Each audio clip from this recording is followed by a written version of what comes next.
Nothing like a good movie to get you going, to get the weekend started, and this was not that movie.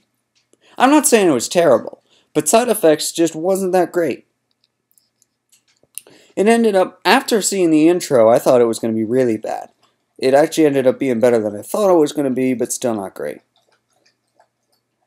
Now, as I just said, it had an awkward intro, but I figured it may be setting up the movie. And it was. I'll get back to that if you stick around for the spoilers at the end. Now, the weirdness continues, and it gets slightly predictable. For example, well, I can't say that. That's a spoiler. But after the first couple of minutes, it seems okay. It gets me thinking. Things do get interesting in about, oh, I don't know, an hour into the movie. All throughout this, she's making suicide attempts. Because that's what the movie's about. She's also crazy. Or is she? That's what they try to figure out in this movie. Is she crazy? Or that's what he tries to figure out, the doctor. She's prescribed something called a Blixa. And is told about all its side effects. That's the name of the movie.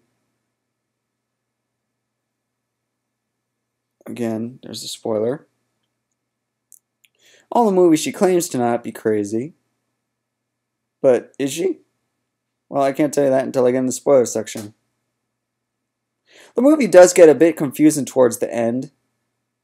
And then in the very end, it all comes together and makes sense in one talk between the doctor and John. And I don't mean John McClane from the review I just did. John is the doctor in this.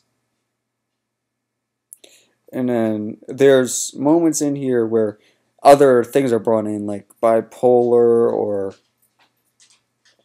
other medicines from real life. I don't know if Oblixa is a real medicine, but they mention other medicines like Depakote and Paxil. And she changes throughout all this.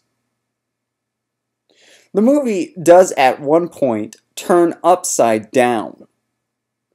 And I didn't expect it coming, so I was surprised by that. So while I didn't like the movie all that much, there were moments that it was really good. It does look like after the movie turns upside down, the ending is going to be disappointing, but it actually starts to act like Inception, and the movie starts picking back up. Now John, aka Dr. Siebert,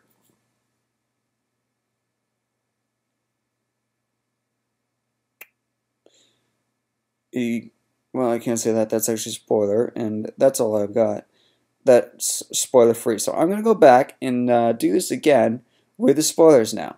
Just know that I give this movie a 6 out of 11. It would probably get a 5, but it does have good moments that are really good, so it gets another point. Would I see it again? Maybe with my mom. Would I buy it? Not really my type of movie to buy. No, I'd buy Die Hard before I buy this. So anyway, the spoilers. We're going back to right after the things get predictable. In the intro, it is shown that there is blood all over the floor. There's a noose. And it doesn't show exactly where she is. But she's clearly killed herself, suicide. And it says, right after that, 3 months ago. And that's why I assumed that this movie was going to set it up. Since this is the spoiler part of the review, I'm just going to tell you anyway that it does connect in the very end when she is sent to jail. Because, and I'll explain why in a second, not a mental institution, jail. I'll explain that all. That's why this movie got turned upside down. That it was, in jail, she killed herself not because she was crazy, but because of some other reason. So anyway, back earlier in the movie, on a boat, before she is prescribed the Oblixa, that's when things get interesting. After that, she makes her second suicide attempt, but a cop stops her. A few minutes later, she is very unhappy, and then that is when she is prescribed the Oblixa. She ends up being very happy. Her sex drive returns. She's been taking other meds that have limited that. And she just overall looks great. And I'm thinking, okay, so where are they going to go with this? The movie is called Side Effects. And indeed, she does get side effects. She's given a sleepwalking medication because Oblixa has a sleepwalking side effect. Now again, I don't know if Oblixa is a real med or not. Minutes later, the side effects continue in a way that I didn't expect. This movie had a lot of things I didn't expect in it, which is good for a movie like this. She kills her husband. Really? Is a Meg gonna do that? Yes, it could. It's sad, but it could. Another 15 minutes later, the movie is getting better as it's taken a big turn and is getting much more interesting. The movie starts,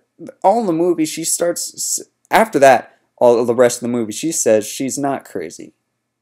But she's sure acting crazy. In fact, I put down on my notes, but she is. Is she? John, her psychiatrist, says she's in denial, and she is crazy. This is where it gets confusing. She accepts a medical plea of insanity for killing her husband. But in a big change, John finds out she may have overdosed, or may not have sleepwalked. I mean, that she could have actually done this of her own free will. And this is when John's life starts getting all screwed up, because he took a medication that hadn't been fully tested yet, Oblixa, and prescribed it, and now he could get in trouble.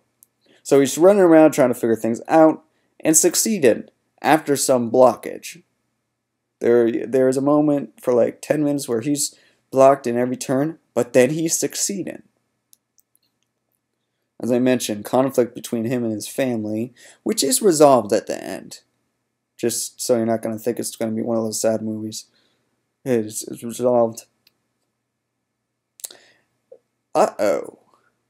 Because now, as I mentioned, bipolar, turns out that there's a Madeline involved. She's the other half of this girl. The main character. I go on to my next thing. Seems like bipolar disease to me, as I just said. But he gives her a drug to test if she is telling the truth or not. Or does he? Turns out no, all he gave her was saline. But now he's in trouble again. I'll leave the details out. Because if you go see the movie, you may like the details, or you may not, honestly, because the details make this movie.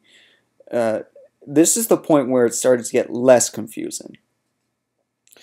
And at that point, I think he had a solution, but I wasn't sure. Next thing you know, John's acting really sly. And I was like, yep, he definitely has a solution now. Next thing you know, the girl starts acting crazy for real. And he may have solved why. In a flashback, she's happy with her husband, and in the same flashback, her husband is arrested. Yeah, in the beginning of the movie, her husband is actually getting out of jail. And she claims that might be part of her insanity. But John learns that this has all been an act. Right on the 10 minutes there. Awesome. The movie has turned upside down, as I said earlier. That's where it is. She's never taken meds except Ablixa. That's right, all her other meds she was taking, all lies. But she took the Ablixa. So she was getting the side effects, but she wasn't really crazy. It looks, but the next part, it may be disappointing because it looks like she might actually get off scot-free with the insanity plea anyway, because there's nothing John can do about it. With money, of all things. But then I found out that the Dr. Liebert that I was mentioning earlier, her new doctor, her new psychiatrist, turns out she's a lesbian. And who's she in love with? The crazy girl. That's right. And he finds out, and Siebert is arrested for the minor part she had. And now it finishes big with John showing that she's not off scot-free, the crazy girl. She runs, but you fast forward, the screen blacks out, and then it shows that a few days later, now she's in jail. Not in the mental institution like she was in the middle of the movie, jail. Oh, I had originally intended to hold the beginning off, but I already told you that's the ending. She's not crazy, she's not depressed. The movie has come full circle, and this is where she kills herself. She kills herself. I don't know why exactly, but she's not crazy. So the movie was decent, and I would say that anyone who likes a thriller would get this. And if you're looking for scary, that's not the case. This movie wasn't quite what I expected it to be. If you want to go see a movie that is romantic, this is not the movie for you. If you're a lesbian, this isn't the movie for you either. There's only one brief moment. And if you're crazy, yeah, you might get something. You might get a kick out of this movie. I myself, it was okay. Like I said, I give it a 6. 6 out of 11.